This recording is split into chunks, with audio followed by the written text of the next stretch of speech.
You and I have a rendezvous with destiny. We'll preserve for our children this, the last best hope of man on earth, or we'll sentence them to take the last step into 1,000 years of darkness. You take on the intelligence community, they have 6 ways from Sunday of getting back at you. We're living in a very dangerous time right now, and liberalism has lost their cotton-picking mind. The Trump folks, if they found out how we knew what we knew about the Trump staff's dealing with Russians, that they would try to compromise those sources and methods. Nobody ever said anything about resisting Obama. They went at him on legitimate arguments. I really do believe that much of what you saw coming out of Trump's mouth was a play from Putin's playbook. Welcome to the Abolitionists Round Table, your all-access pass to exposing fake news, the resistance, and Barack Obama's shadow government undermining American progress. Be a part of the conversation at 734-822-1600. And now, your all-American hosts, Del Marsh and Phil Stargell. All right, thank you. All right, good morning. Thanks, folks, for joining the Abolitionist Round Table. This is your host, Del Marsh, sitting in the driver's seat. Phil, he's not a co-host. Phil is a host also. One of the founding member, him and I together, of the Abolitionist Round Table. We're abolitionists. We're not Republicans because, we're Republicans, but here, the reason why we're abolitionists first, I'm a abolitionist and I'm a black abolitionist. Well, I guess I could say a small case, I'm a black abolitionist. But we believe that the Republican Party, just as it was 150 years ago when the abolitionists had to take over the party, when there was something called the Whig Party, which, just like we have now, the establishment that were weak, that didn't have any vision. And so we believe that patriots and Tea Party members and Freedom Caucus members, all of us need to take over this party. But here, I think I got a little bit ahead of myself because let's go back for a minute. I want to first say to the people of Texas and down in that Louisiana area that we're with you. That's been hit very hard by this that storm called Harvey. And myself, it was my church asked a number of young people, not young, but people, if they would volunteer to go down there. And some of people from our other churches all volunteered to go down there. And we took up a donation, to send down there. I chose Billy Graham's organization, one of the first ones on the ground when the storm was there. Samaritan's Purse, and I made a donation to them also. I'm asking you to find your trustworthy, very trustworthy foundation or the Red Cross or whatever, and make a donation so that we could, because this right here, folks, I know Trump is doing his best, but this is bigger than the government. This is bigger than what federal and city and state governments can do. This is going to take an effort of all people, and so we want everybody that we can get on the ground to help them rebuild and try to turn their lives around as fast as we can. Now I know this is something, Phil, that's going to you worked in this area, some of the areas, and something like this can take years and years to. And we know that I don't know, but you could probably tell me how long after the storm in down in New Orleans happened. It took a long time to rebuild that area, and this is something that's going to take a long time too. But we want to make sure that we know the people down there. We saw you, and we saw that. The people in that, the Texans, they didn't look at each other as any kind of group that liberals want to put them in, they were all together as Texans, linked together, and say that we're going to get this done. We're going to help each other out. And they didn't look at anything else, that we in this together, and we're going to rebuild our state. Yeah, and cities. Texas was a big part of helping Louisiana get out of their problems after Katrina and Rita. That's right. And so, yeah. Texas took took in a lot of those people. Right. Yes. And the thing is that Texas is gonna work out. They're gonna get this done, and the federal government's gonna help. You, me, and everybody else are gonna do our part to help. But it shows this is America. You can go around the world and see. Right now, there are humanitarian things that need to be done right now, and it's been going on for years. I was looking at it last night. They were talking about the cholera epidemic. Oh, really? You know, and you know, I mean, these are things that are going on, and you know, there's a big Muslim,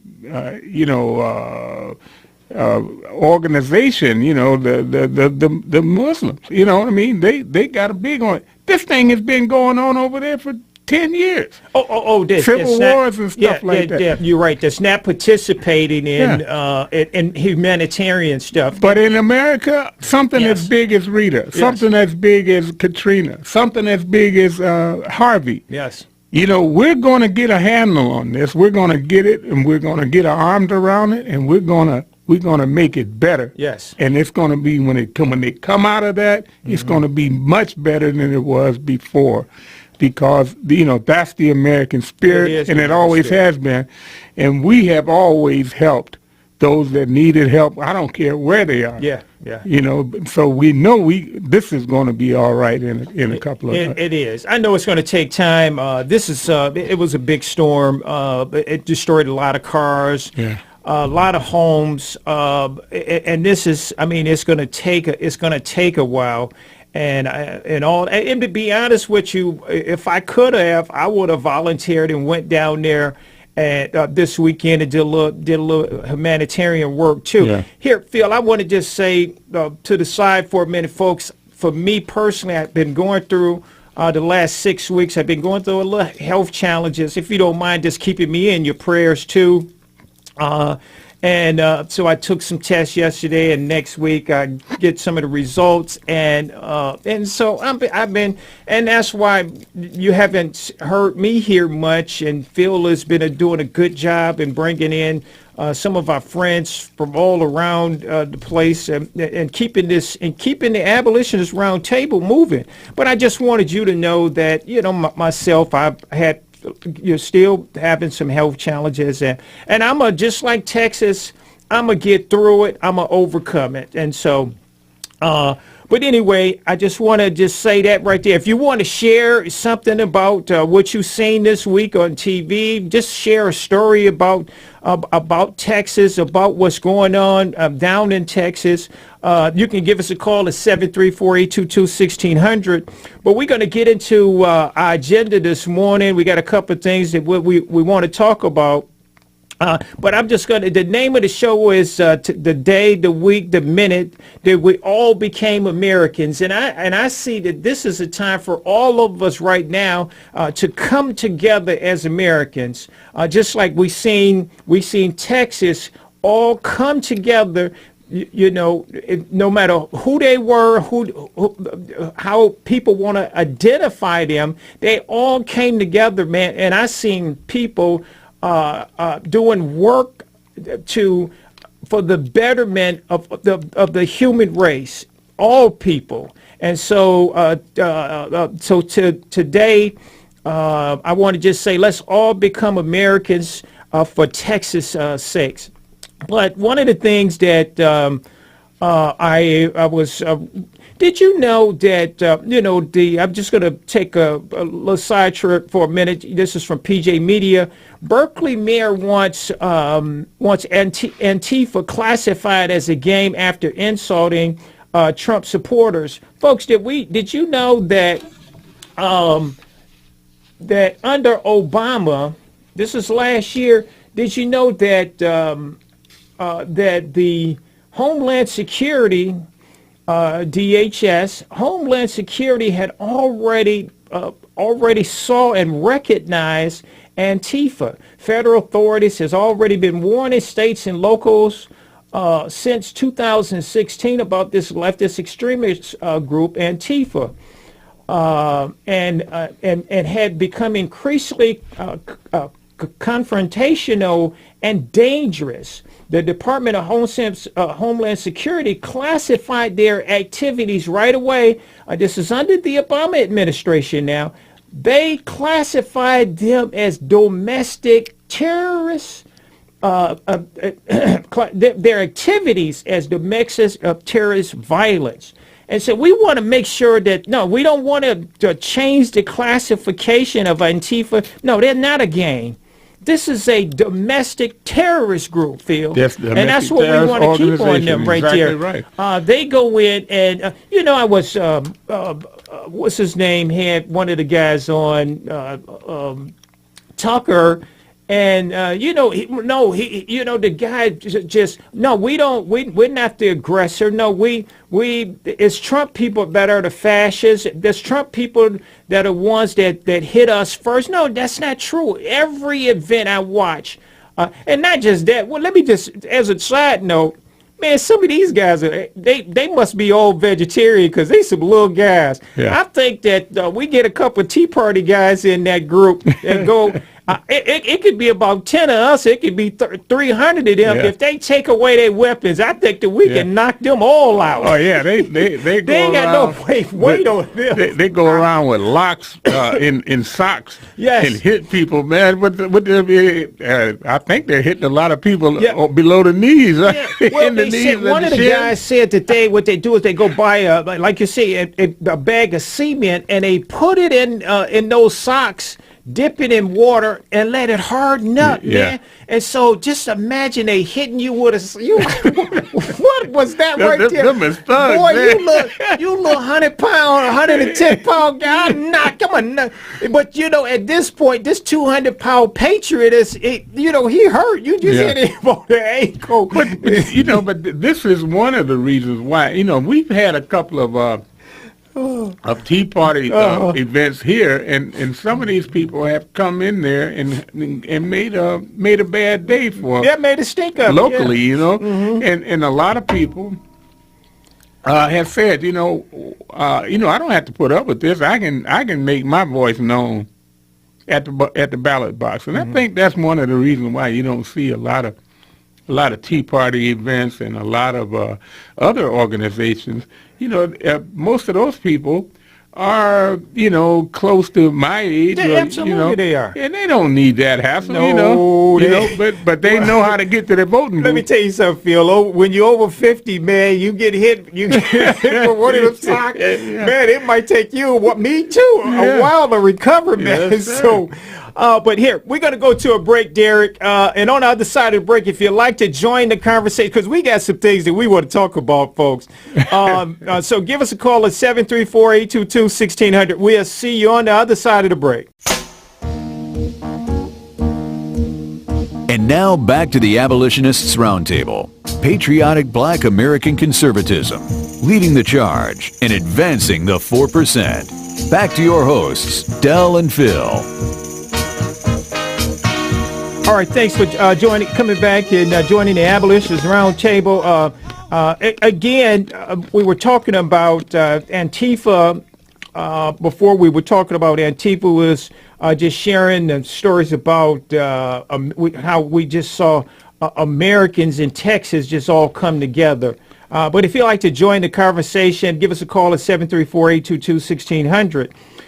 One of the things, again, I want to just mention, I went to mayor in Berkeley, want Antifa classified as a gang when back in 2016, the Obama administration, part of his administration, the DHS and the FBI, they had already been watching this group Antifa. They had already come to rise. So I don't know. Now I do have to look this up and find out, who they were funded by, what branch of what wing of whatever group they came out of, because and they kind of organic. They, they not a group that has a leader at all. They, however they communicate, and they go out to rallies on social media. But through social media, That's so they organize through that right there, and they don't have a so-called leader or anything like that. Yeah. You know how they had that term flash mob. Next thing you know, there's a mob of people. Right. That's right. That's what they do, and and then there's a little bit of organization in it. It is that helps them get from city to city. Now that's where we need to. There need to be an investigation, and we basically can't do it because they're going to have rat holes. You go down this and run into a dead end because they are trying to hide their tracks, and they are getting away with it because you got the Democrats defending them, and now you see Nancy Pelosi and a few other people are coming out and trying to distance themselves from it because people are saying, well, wait a minute, this has never been an ally of the right. These people are leftists. These are communists. These people are anarchists and things like that. These have always been on the left fringe. And one of the things, like you said, one of the things that happened is whether like it the way he said it or not, it was President Trump that exposed this group. Exactly right. Without him exposing it that day, we would not know who they were. Now, again, I was reading an article from the Chronicle, and they disappointed in the way he didn't denounce the white supremacists, the KKK, and so on and so forth, and how he kind of put everybody in the group together. Oh, absolutely. Antifa need to be put in a group with white supremacists, white extremists. With but you know what? Who gets off in this is the black supremacists. Yeah. The guys that were in Black Lives Matter. Yes. These are black supremacists. They are. And there's no other way to say it. Hatred for whites. And so what they have done is sort of step back and let this Antifa, which is their face, they've been able to hide their face. You don't know who the heck they are. Right. They put these what we do know, when you hide your face, you've got to be a Democrat. Because they have hid their past for too long, and people, they need exposing, and that's taking that on as a challenge. I'm going to expose them. That's Democrats. right, absolutely. We want to expose them. But here, let's go to Gary from Hazel Park, and you want to talk about the president. Good morning, Gary. Hey, good morning, gentlemen. There's so many parallels between what happened in Charlottesville and Benghazi. It's pitiful. Yeah. Because we saw what happened live, basically. I mean, with photo cameras, that can take pictures instantly and put them across the world, we all knew what happened. And the president had enough wherewithal to pay attention and understand what was going on. What is wrong with that moron, Ryan? Paul Ryan. I mean, if the president who's busy running the world can have the time to figure out what really happened, why can't he? Why can't these guys take the time to find out what they want to talk about before they yap out with their mouth and tell us the truth instead of just make things worse? I mean, that doesn't make any sense whatsoever. Well, I can tell you what, we muddled over the fact of what we would call ourselves, because, we call ourselves conservative. But I got away from it and started saying, well, modern day abolitionist is a better way. I tell you what Paul Ryan is. He's a modern day Democrat. He's a modern day Democrat. Him and John McCain and Susan Collins, and let's don't forget McCoskey up there in Alaska. All modern day Democrats.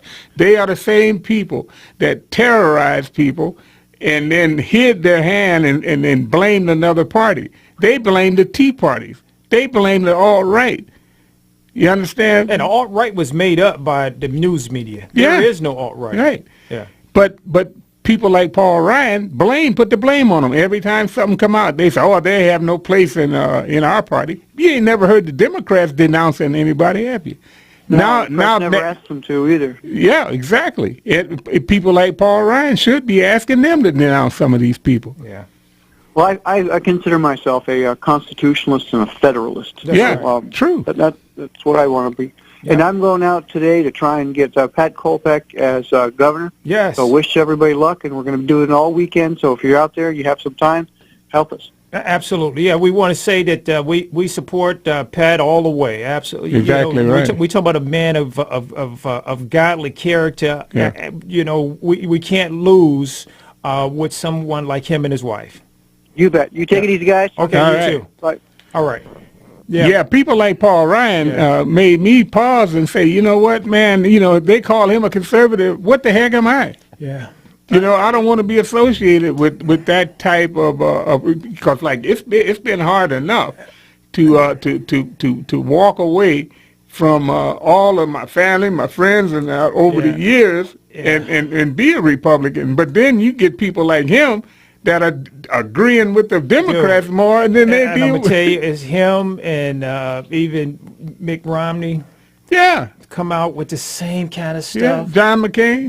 John McCain. I mean, here Mick should be enjoying his family. I mean, he's not going to run again in 2020 or 2024, but he still believed that he should be in the light. And remember, he went on Wolf Blitzer. I mean, I was really outraged when he said this right here, that I believe that Trump shouldn't be president because we don't want trickle down.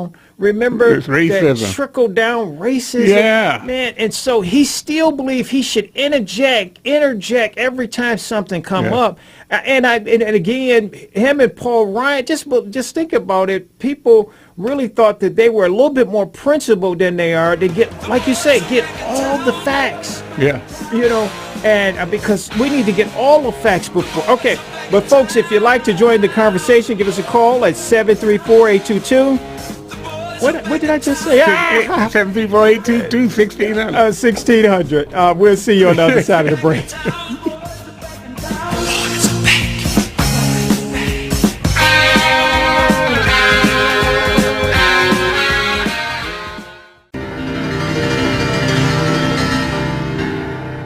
You're listening to the Abolitionists Round Table with your hosts, Del and Phil. They're exposing the left's underground resistance while leading the charge in the fight for liberty. Join the conversation at 734-822-1600. Hello, I'm Milt, and this is Logically Speaking Uncensored. Stop being a jackass and remove the Democrat donkey party. Saul Alinsky, a radical socialist, presented a 4-point plan for defeating an enemy. 1. Pick the target. 2. Freeze it. 3. Personalize it. And 4. Polarize it. On August 12, 2017 in Charlottesville, Virginia, Alinsky's 4-point plan was activated as Democrat Party approved left-wing renaments in an orchestrated, premeditated demonstration attacked protesters who objected to removal of Confederate Civil War commemorations. In the aftermath, angered by President Trump's audacity of truth in assigning shared blame to both combatants, the fake media, without any factual proof, began engineering their character assassination, yellow journalism smear campaign by slandering Trump as a racist and sympathizer of the Ku Klux Klan, white supremacy, and Nazism, and thereby implementing Saul Alinsky's 4th rule of polarization in order to divide, separate, and erode Trump's support. Before I began my commentary, I read several credible history sources to make sure that the collectivist language police could not dispute the accuracy of my content. According to the sources, the donkey as a Democrat Party symbol originated when Andrew Jackson ran for Democrat president in 1828, and his opponents, frustrated by his political stubbornness, began calling him a jackass. Jackson accepted the name and began using the donkey as a symbol on his campaign posters. By 1880, the donkey was established as the Democrat Party mascot. In the dictionary, a donkey is alternatively called a jackass. And it also defines a jackass as someone who is dim-witted and implacable regardless to the lunacy of their positions. The violence in Charlottesville, Virginia, conforms to the ongoing efforts by the Democrat Party to eradicate, rewrite, and purge their evil history so as to legitimize their current fakery as civil rights saints.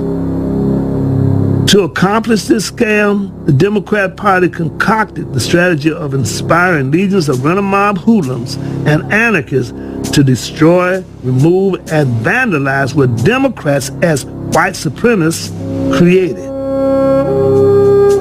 History reveals that Margaret Sanger, a supreme advocate for exterminating blacks and murdering babies by abortion, was esteemed by the Ku Klux Klan and Nazi leader Hitler. And today she is honored by the Democrat Party. Without the benefit of irrefutable history that exposes the horrendous crimes of the Democrat Party as founders of the Ku Klux Klan and generators of white supremacy, segregation, slavery, lynchings, pigmentation politics, institutional racism, torture, and murders, these truths would be buried. If the hoodlums who rampage in Charlottesville are sincere about eliminating Confederate history, they should know that like the donkey and jackass are one and the same, so is Confederate and Democrat history. And you can't stop being a jackass until you eliminate the Democrat donkey party. I am Milt, logically speaking, uncensored, saying, think about it.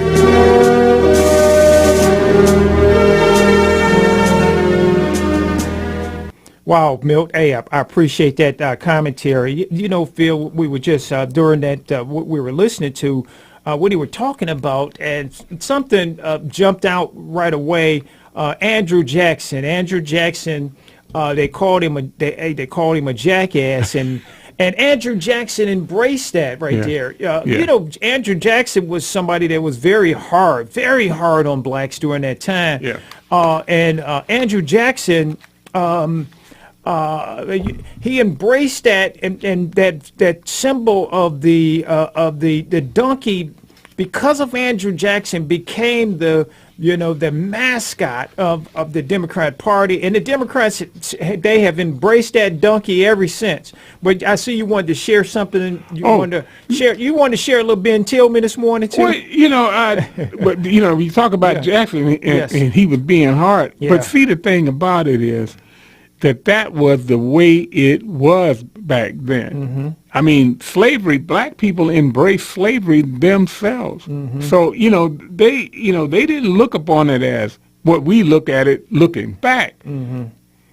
It was a different situation altogether. And the things that Andrew Jackson and Ben Tillman and white Democrats said about black people, if they said those things today, I could understand people saying, well, that guy's a racist. But what do they do? Because a guy disagrees with a policy on immigration or disagrees on policy on physical, on taxes. Yeah, taxes and stuff like that, and how you spend them. They call people racist because they disagree with the Democrats. Social liberals love these social programs. Man, if they have to say, well, such and such cut off the early child care that was available for children to go to school. That's racist. And that's racist. Yeah.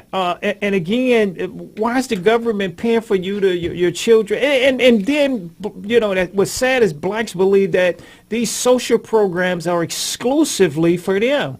And that's why they take on this that word that is automatically racist. And the fact that a Republican becomes president of the United States, they say that automatically George Bush's father, Ronald Reagan, they and Donald Trump, they call all of these men racist. And I think, for one thing, people like Paul Ryan, and John McCain and these guys, they join in. That's why I say they're modern day Republicans. Oh yeah, well they Democrats. terrified. Man, I'm gonna tell you that when they hear those words, man, they terrified. Yep. And so the only way And that they join know, in with the opposition Yep. to the policies of these guys, and automatically. Well, I'm gonna say that they look to compromise. Yeah, That's what they do. yeah, but basically compromise is So is, that they is- can get that label off of them. Yeah, Yeah. and what was John McCain known for? He was known for being a compromiser, Yes. right? He was known for being a guy that could go across the aisle, and his favorite own ex famously said, I don't want to reach across the aisle, I want to shoot across the aisle, take a shot across the aisle. Yeah. That's how angry it can make you when these guys use the same rhetoric as people that know that there is not a racist intent in somebody drafting legislation that they believe would help people more simply by letting them and allowing them to keep more of what they work for. That's what tax cuts are about, is to allow the person to keep more of his money, not the government's money. And they've turned that into a racist thing. And so many of the policies of the Republicans have been turned into racism, and it makes me sick. That's how come It does make you sick. I'm with you. and that's why I'm looking to, instead of calling Democrats, they are what they are, statists. Yeah. Statists. And in just one degree or 2 degrees out of communism. That's where they are. Yeah, well, because you pull up that you use that word racism, I'm going to go to a story. Coleman Young Jr. is running against Mike Duggan. I mean, he's way down in the polls. I read some of the and let me put on the record, he should be down in the polls because he's an idiot. I mean, he's so down, he's so low in the polls. He believed by using the race card or trying to connect. This is what he did.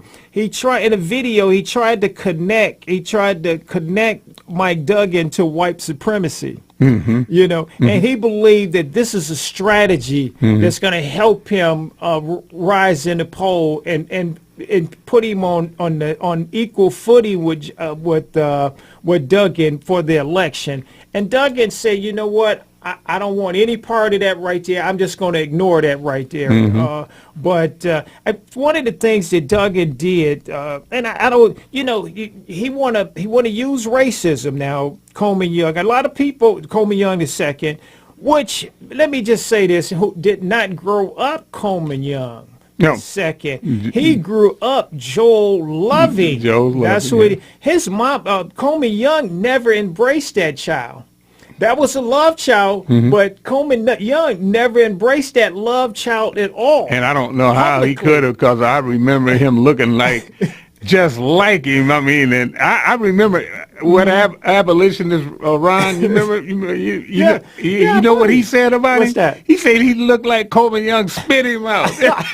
That's what he said. Coleman Young never embraced that love child. Yeah. Never embraced. He denied that love child all the way till his death. Yeah. Denounced that love Wow. child. That love child turned around. Now, of course, we know that he looked just like him. Behavior is just like him. And so he changed his name. And so people that live and work in the city said that, man, that he has nothing to offer. He is going to literally drag the city backwards. That Duggan is moving the city forward. Remember, I remember one day I had to do some business, and I went through the city. I was just blown away when I seen all these beautiful lights, Phil. Yeah. I mean, I could see a house from the corner all the way down to the end. Duggan was responsible for putting in 65,000 LED lights in the streets. Yeah.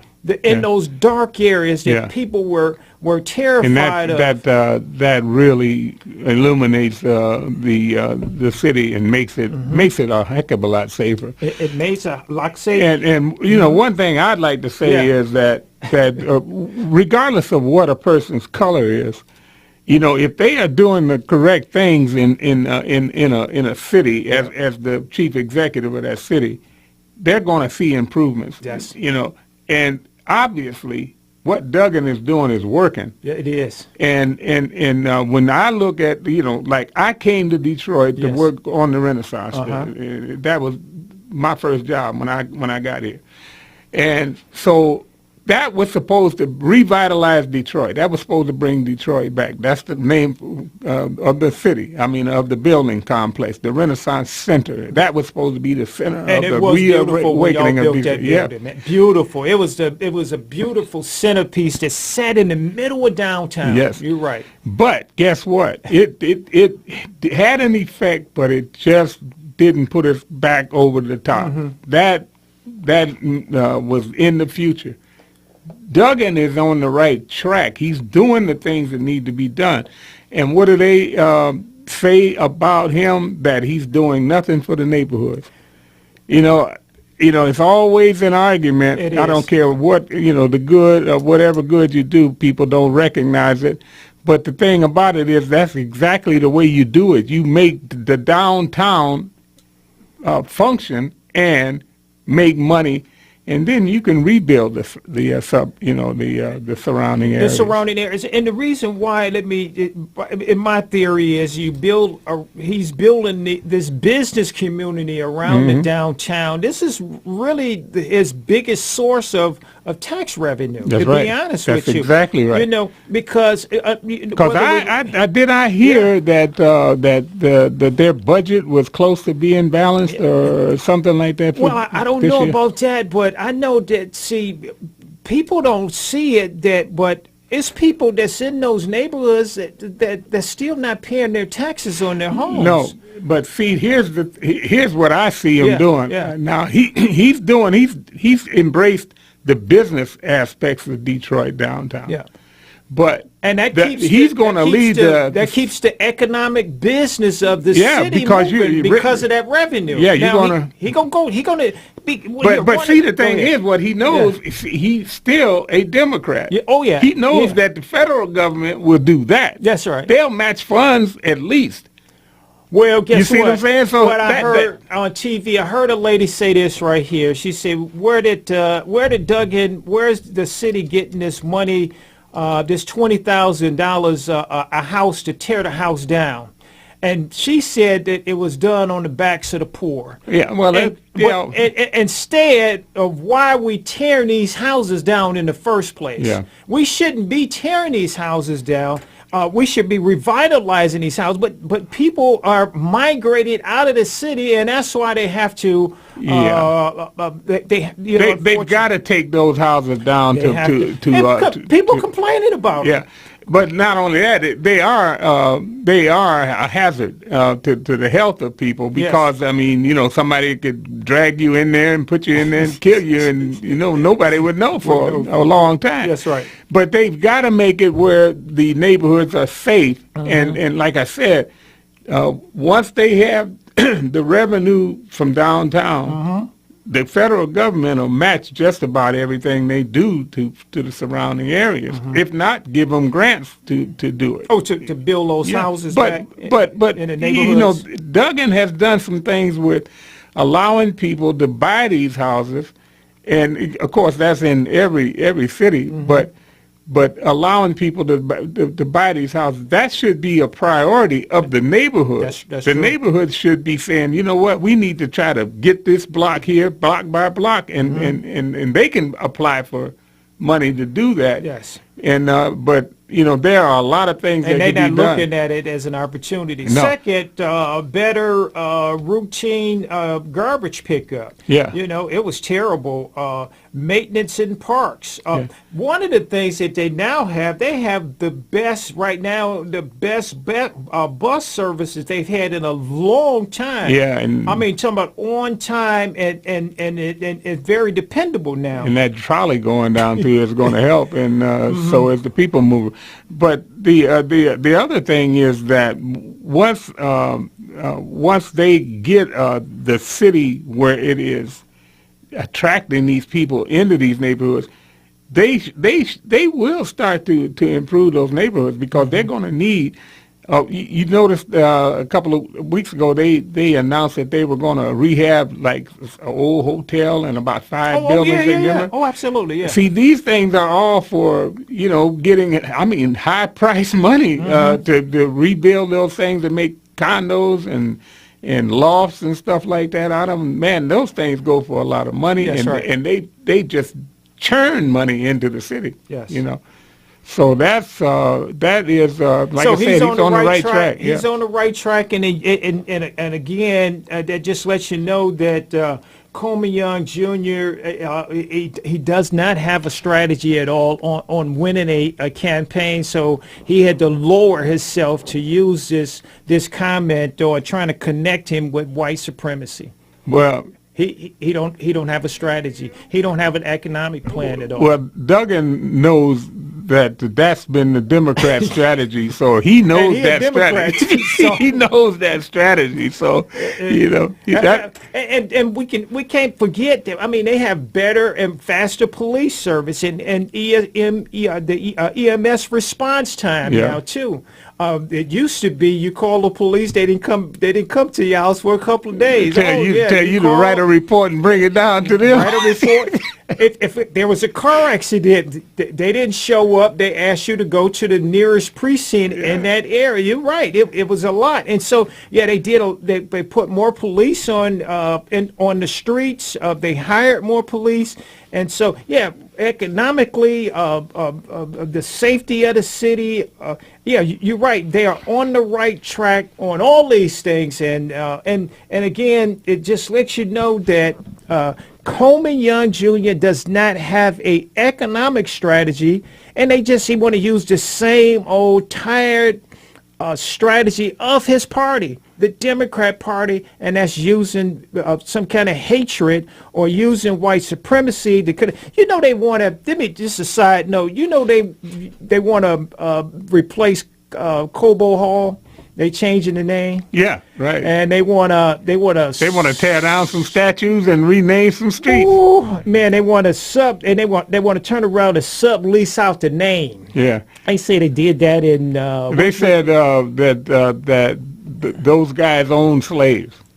Well, they didn't say Cobo owned slaves, but Cobo was he wasn't really a friend of just because he was a Republican. He wasn't a real friend of blacks. They come up with all kind of reasons, man. It's just too much, over the top. And so this is the same kind of tactic that he's using. Well, they didn't want the friend that was really helping blacks. They didn't want anybody in the Republican Party, but. No, today they don't, but back in the 1800s, they were flocking to the Republican Party.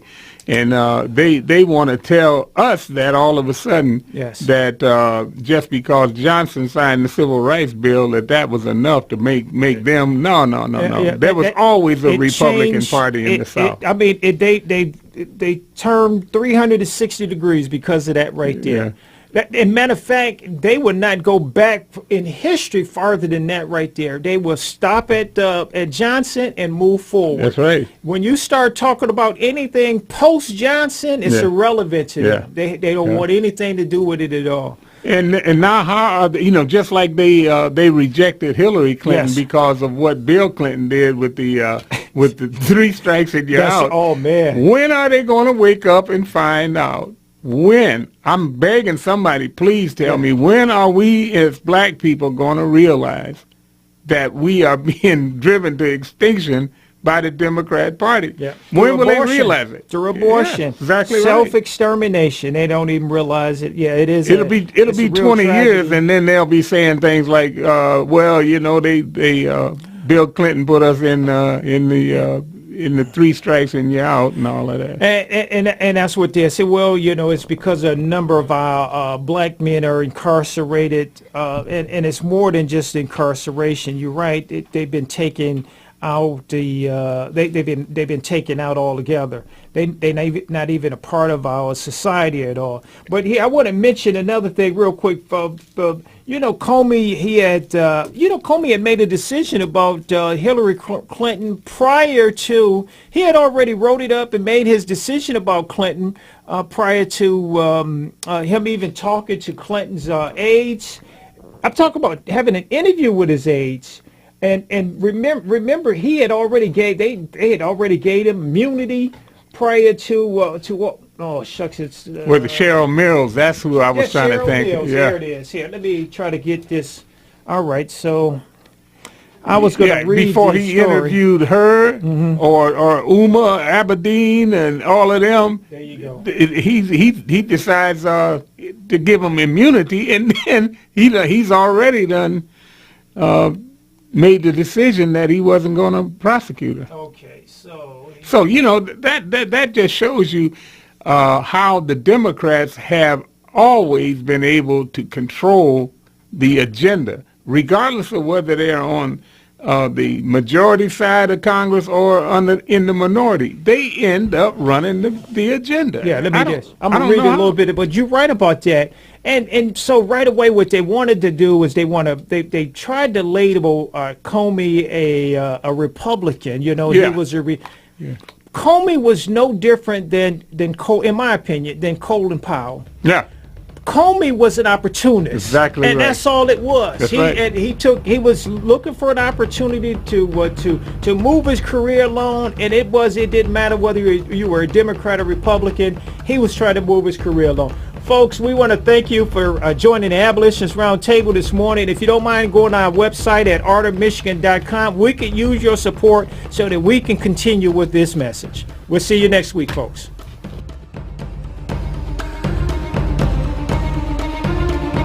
The Abolitionist Round Table invites the Wham! Talk 1600 listeners to continue the roundtable discussions by mailing correspondence to Art of Michigan, Post Office Box 135, Garden City, Michigan 48135. Or follow Phil and Del at artofmichigan.com. You can also send emails to artofmichigan@hotmail.com. And most of all, continue to listen every Saturday and tell a friend.